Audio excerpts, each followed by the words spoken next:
This video is sponsored by Crimson Manifesto, Knuckles OX, Zach Haji, Jopi, and Baba Snake. 6 months have passed since the Broly incident, with peace reigning both on Earth and Vampa. To everyone's pleasant surprise, Buu has been a diligent guardian to his new fief, working hard to live up to his mentor's example, albeit with help from the likes of Gohan as well as Beerus and Whis, who helped him get in contact with the Galactic delivery service, who can provide amenities to the world, making it more pleasant for its human and Saiyan inhabitants, since that way, they don't have to subsist purely on candy Buu made out of rocks. Speaking of which, Buu, Broly, and Gohan are currently waiting for the next shipment, with the drivers being none other than Chilai and Limo, since with the Frieza Force being more or less defunct, they need somebody to put food on their tables, with Chilai as a former criminal using this gig to lay low, while the soon-to-retire Limo is fairly apathetic to her past, as long as she does her job. Since taking up this route, the two delivery aliens have taken quite a shine to this strange trio, and vice versa, with Chilai even occasionally swiping a bit of surplus stock from the warehouse to add to their orders. Since as someone who's been double-crossed enough, she has a knack for judging character, and these guys are good people, even if the pink bratty one is a little weird. Nonetheless, when the duo land on Vampa, they greet their customers warmly, with Limo commenting that this is a bigger order than usual, to which Gohan grins that they're hosting a party, which the two aliens are more than welcome to stay for. Eyes widening at this, as this the first he's hearing of a party, Buu asks what for, to which Broly smiles that they want to celebrate Buu's work, since the change his little friend has brought to Vampa is incredible. Just the fact that they can stand here chatting without fear of being eaten by bobbies or swarmed by dust scuttlers is revolutionary, as even those creatures have found some coexistence and peace thanks to Buu's shepherding. Smiling fondly, Chilai praises Broly on his growing vocab, teasing that he's clearly been working with the professor, by which she means Gohan. Though modestly, Gohan shakes his head saying he's been too busy cataloging the native fauna and trying his hand at farming, which if you may say, is way harder than his dad and Piccolo made it seem. So this cheapens all Broly's. Agreeing that she'll drink to that, Chilai declares that she'll stick around for the party, with Limo shrugging that it seems he is too, since he'll never hear the end of it from Corbin if he leaves her here and she gets eaten. And so it is that as evening falls, the extended gang gather in Gohan and Arasa's capsule home for the biggest shining planet Vampa has ever seen. Even Paragus, being in much better health these days, has made an appearance, while grousing that he's only here for the food, while Pan keeps trying to play with his tail, which no longer has the elasticity to remain wrapped around his waist. Meanwhile, everyone else shares in a moment with Buu as the guest of honor, be it gifting him some real candy for his achievements, or in Broly's case, trying to sneak outside so they can have a spar until Gohan pulls them back, stating that Arasa made a cake they're not going to want to miss. A moment later, the blonde human emerges carrying a triple-decker chocolate cake with pink frosting, which she lays before Buu, happily urging him to cut it, much to the trepidation of her husband. Unfortunately, that cake will never be cut, as at that moment, an explosion blossoms into the house, as the door is blasted off its hinges and sent slamming into the back wall. Mercifully, no one is hurt, though as all eyes fall upon the source, they see a being unlike any they have ever encountered before, who smirks devilishly and sardonically asks if he may come in. Back on Earth, Mr. Popo runs hurriedly through the halls of the lookout, before finally reaching a certain door, throwing it open with a panicked haste to reveal the endless void of the hyperbolic time chamber. He calls out to his lord that they have guests. Inside the room, Piccolo along with Goku and Vegeta stop their sparring at once, recognizing the significance of these words, with them all rushing to join Popo as he leads them out to the floating temple's courtyard. Parked in the center of the space, the group find a large spaceship bearing the Galactic Patrol insignia, as from it bursts Jocko, who informs them that the patrol has come to enlist the help of Buu, since he doesn't mean to blow their minds, but he actually carries within him the power of the Grand Supreme Kai. Truthfully, this comes as a little surprise to Piccolo, having long since surmised that something like this must be the case, considering Buu's capacity for unrestricted chaos and destruction constantly rises to meet his capacity for great kindness and charity, with this merely given an exact explanation. All the same, he informs Jocko that currently, Buu is off on another world called Vampa, doing important training, so if he's gonna recall him, the bug-eyed alien had better have a damn good reason. Quelling a little under Piccolo's intense stare, Jocko explains that recently, an inmate of the galactic prison known as Moro escaped, with him being a terrifying wizard, the likes of which only the Grand Supreme Kai could contain. Smirking a little, Vegeta snarks that they've handled wizards before, who've even scared the Kais, so there's no need to bother Buu, with Goku nodding that he'd love to take a crack at this Moro guy. However, having more reverence for the gods than his Saiyan compatriots, Piccolo states that they probably should get Buu as a precaution anyway, just in case Jocko is right. He then begins reaching out to see if he can sense Moro, though what he finds chills him as his eyes snap open, and he then barks they need to get to Vampa now, since Moro's found Buu. Grabbing hold of the Saiyans, Piccolo then proceeds to Kai to the source of the evil energy, with the trio arriving in the middle of a scene of pure desolation, as Vampa itself currently appears to have been robbed of life and vibrancy. A once pristine capsule house now lies in ruins, while Chilai, Limo, Arasa, Pan, and Paragus are strewn out on the floor, unconscious but mercifully alive. In the distance, Goku, Vegeta, and Piccolo spot as Gohan, Broly, and Buu are all still locked in combat with a wizened old goat man, who they can safely assume is Moro, as he really does seem to be vengefully targeting Buu, confirming Jocko's claims. However, to their surprise, Moro seems to be dancing around the trio of Vampa warriors, exhibiting a sprite sprightly gait for his advanced age, while also making no attempt to strike back. And just surprisingly, neither Broly nor Gohan are transformed, having elected for some baffling reason to fight this new threat in their base forms. As the reinforcements from Earth fly closer, Goku questions his son on this, with Gohan looking puzzled, as he states that he could have sworn he entered Super Saiyan Rage when the fight began. The same could be said for Broly's full power Super Saiyan state, with this causing Moro to chuckle under his breath. All the same, Goku tells the defenders of Vampa to fall back, since he, Piccolo, and Vegeta will take it from here. Though this just turns the goat's chuckle into out-and-out evil laughter, as he declares that while the Saiyans and the Namekian will be quite nourishing, he doesn't want to ruin his appetite with hors d'oeuvres. Not when he has a full course of greens waiting for him at his next stop. So in the face of their refusal to give up Boo peacefully, while he hates to be so gauche as to eat and run, he's afraid he must be gone. Then with a wave of his hand, he vanishes, causing Vegeta to curse the wizard for a coward, and Goku to groan that it's not fair, since it was gonna be his turn. Though in contrast, Piccolo has gone very quiet, and as he shares the look with Gohan, he doesn't even have to speak in order for his nephew to know what he's thinking, as the young half-Saiyan agrees that yes, Moro's vanishing trick looked a lot like the Kai Kai, ever the rational one. Piccolo dispatches Goku to check on everyone back at the wreckage of the house, tossing him the 3 senzu beans he'd had on hand for them to use after their training in the chamber, while he and Vegeta question Gohan, Boo, and Broly on what happened, as well as filling them in on what Jocko had said back on Earth. Solemnly, Broly explains that Moro just appeared out of nowhere and stated that he was here to kill Boo, while promising that if everyone else stood aside, they would not be harmed.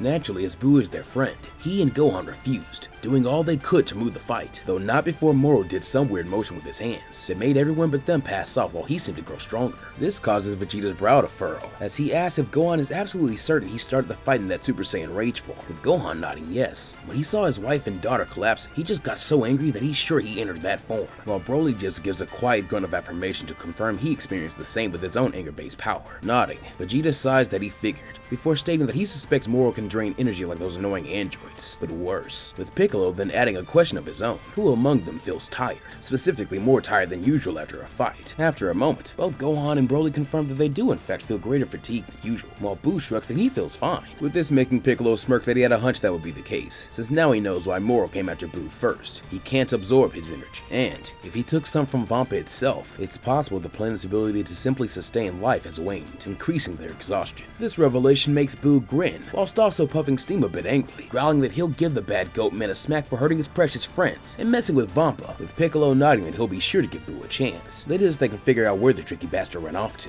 Thankfully, here Gohan's keen mind comes in handy, as he thinks back on Moro's parting words: a full course of greens, and grimly suggests that perhaps Moro's next target is Namek. It has been a while since anyone's gone after the Dragon Balls and none on Earth. Having a bad feeling that his nephew is right, Piccolo reaches out telepathically to warn Nail, though when he touches his friend's mind, it is flooded with cataclysmic imagery that makes the destruction here look tame. Moro has indeed come to Namek, making good on his epithet of the Worldeater, as he has wasted no time in draining this planet and its inhabitants of their vitality, much more voraciously than he did on Vampa. While nutritious, it has been a bland meal, comprised largely of contented pacifists, with even the few droplets of flavor hidden inside their so-called warriors being boring, as few among them have ever fought in a real battle, and so they simply waste their energies multiplying their powers with a holy red glow before charging into the jaws of death. Not that he doesn't appreciate well-fattened and compliant livestock. However, there is one, a being seasoned in true combat and rich with righteous fury, and just the slightest taint of self-loathing. Moro must have him. Seeking out this apparent Namekian savior, the goat wizard finds him to be none other than Nail, leading a small battalion of warrior Namekians to buy time for their people to flee, as he cries out that he will drive this invader from his home.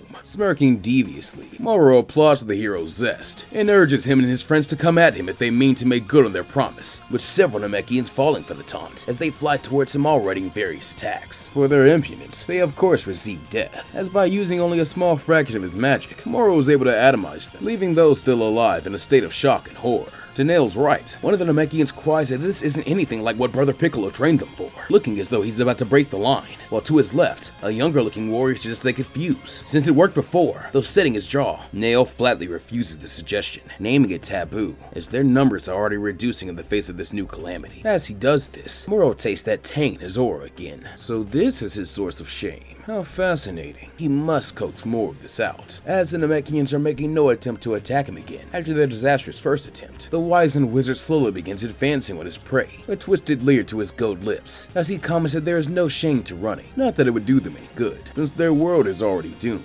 In fact, the only reason he hasn't completely decimated it yet is because his associates still need something they have here. But make no mistake, this battle is over. These words at last push Nail over the edge, as he rapidly powers up into Kaioken and throws himself at Moro, arm outstretched like the claw of a beast. Though showing more of that surprising dexterity for his age, the wizard avoids this while employing a chop which severs Nail's arm at the elbow, making the warrior Namekian cry out in pain. However, Moro is not yet done with his torment, as with a braying laugh, he shows off his own martial prowess, driving a hoof through Nail's knee that only redoubles the green man's screams. By now, his compatriots can take no more, pleading with him to reconsider his decision around fusion, while sneeringly, Moro concurs, asking exactly what it is about the technique that he is so averse to. It cannot simply be the taboo, as from what he knows of Namekians, they are pacifists by nature, yet here he is ready to kill and receive much the same. Looking up at Moro, Nail replies that he was part of a fusion once before, an abominable mindless beast that proved why the technique is forbidden. He completely lost himself in the monster slug, and never wants to be in such a position ever again,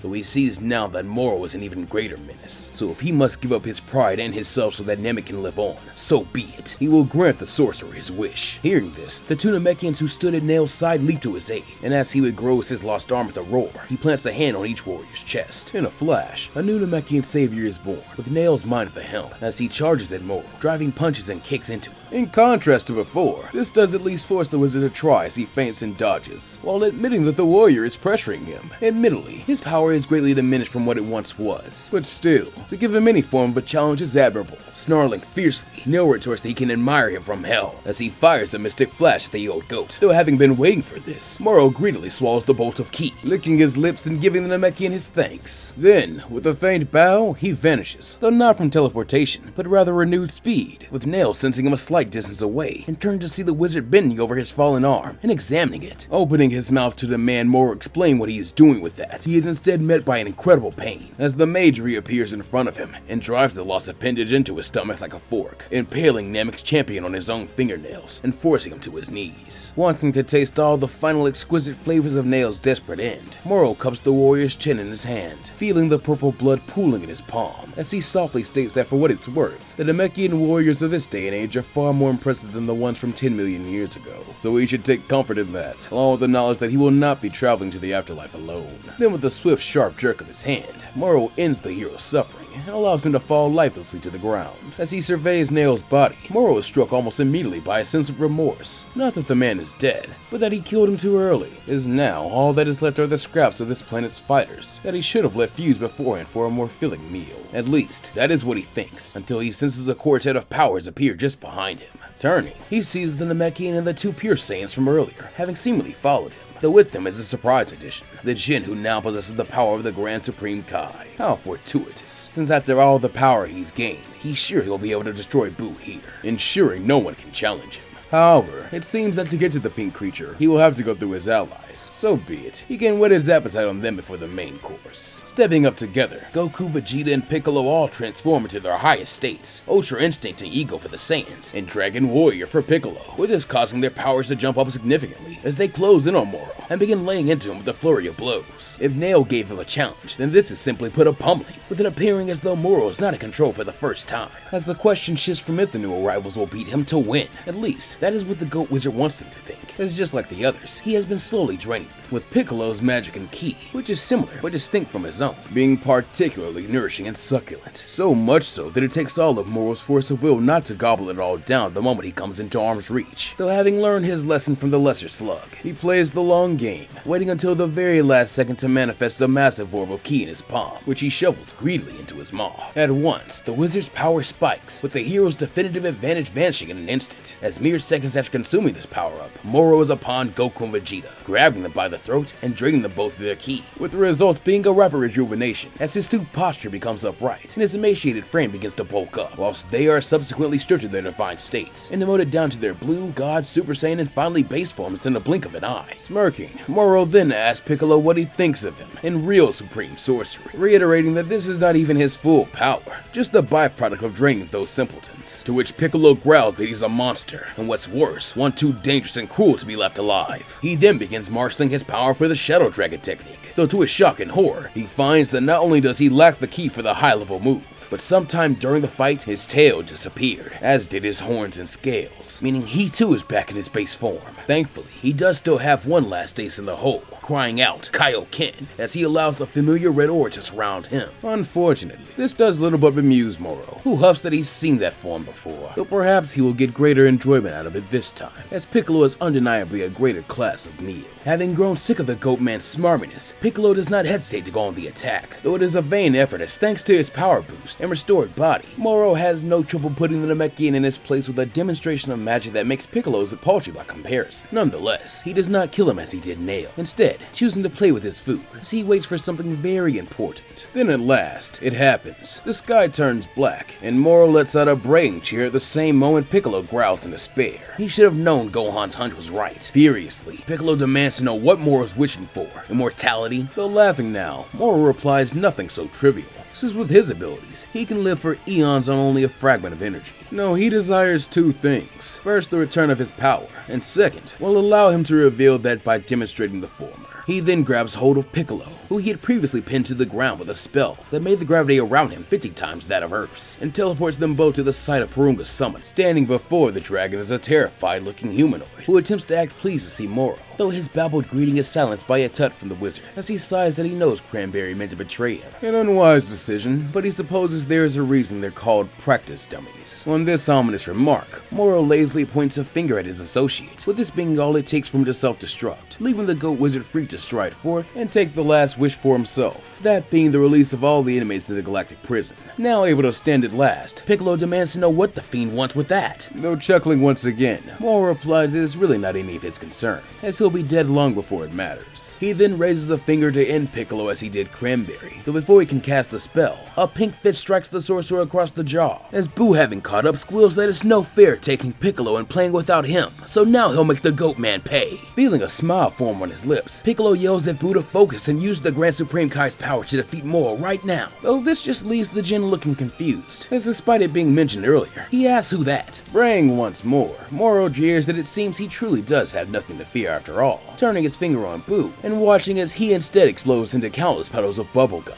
which splatter across the plain like rain. However, given the nature of Boo, this is not enough to keep him down, with steam bursting from his head holes as he pieces back together, and screams that stung, so now Boo really mad. This claim is followed by an even more powerful elastic punch, which appears to be heading for Moro's face, only to zigzag at the last moment and strike him in the gut instead, sending the ghost skidding back as he spits up, growling that even if he lacks his old nemesis abilities, he is still stronger than he gave him credit for. As with most things, this goes over Boo's head, though having started a fight, he now intends to finish it, dashing in and laying into Moro with a fierce volley of attacks, none of which the wizard can avoid. Unlike with the other heroes, there is no pretense here with the situation truly being out of Moro's control, a terrifying prospect that only makes him more vicious in his counterattack, pulling out spell after spell in an attempt to silence this beast once and for all. Unfortunately for him, none work on Boo, with the best he can achieve being a temporary setback before Boo returns, more enraged than ever, which, having learned from Gohan and Broly, only makes his power increase quickly and continuously. However, this is not to say that the spells do nothing, as with all the magic coursing through the air and Boo's power rising, some strange transmutation occurs, as like the division of a cell, a new semi-solid creature seems to morph out of Boo's shadow, with it not really seeming physically possible, as he is far more rotund and large than the now skinny and diminutive incarnation of the Jin, with this newcomer greatly resembling the old fat Boo,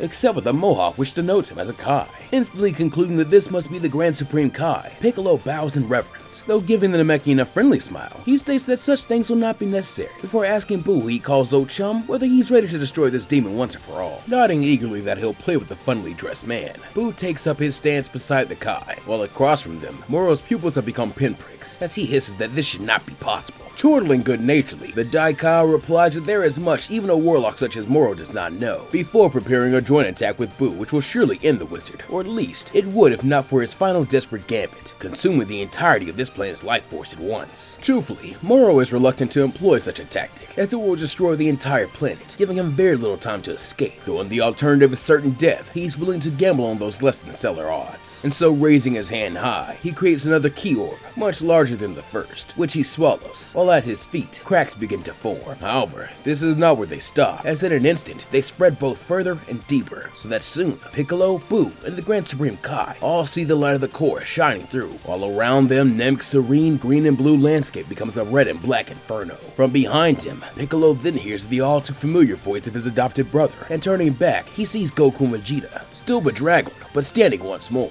albeit with the support of a lilac-skinned young man in a Galactic Patrol uniform. In an overly formal tone, the newcomer introduces himself as Agent Miras, while adding that he came as soon as he heard about the mass breakout of the Galactic prison, a claim which Piccolo finds hard to believe, considering it was only a matter of minutes ago. Though not having time to look a gift horse in the mouth, he urges Miras to get the others back to his ship, while ordering Boo to take his hand and they'll Kai to safety. However, here, Boo shakes his head, and as the figure of the Grand Supreme Kai begins melting back into his shadow, the Pink Genie replies that Boo no go. Boo saved Namek. Though Piccolo is not sure if by Namek his protege means the planet, the people, or both, he can tell this means a lot to Boo, as for once he finds a sense of mature purpose in his black and red eyes, and so choosing to honor the Jin's wish, he nods, asking how he can help. Still serious, Boo tells Piccolo to go with Purple Bowl Cut and get all the Nameks into space. He will hold down Goatman and keep the planet together until then, believing himself invulnerable now that the Kai is gone, and he's consumed all of Namek's life force. Moro finds this very amusing, asking how exactly the genie plans to do this, though perhaps it would have been better had he not asked, as Boo's response is to lob a hunk of his own gummy flesh into Moro's face, with this finally shutting him up, while also expanding to mummify the golden goo, which will not only take forever to get out of his fur, but which also binds his hands, significantly limiting his spellcasting abilities. As for the rest of Boo, it begins to seemingly melt, with the liquid gum quickly running into the cracks of Namek's surface and acting as an adhesive, so that while the world is not in a great state,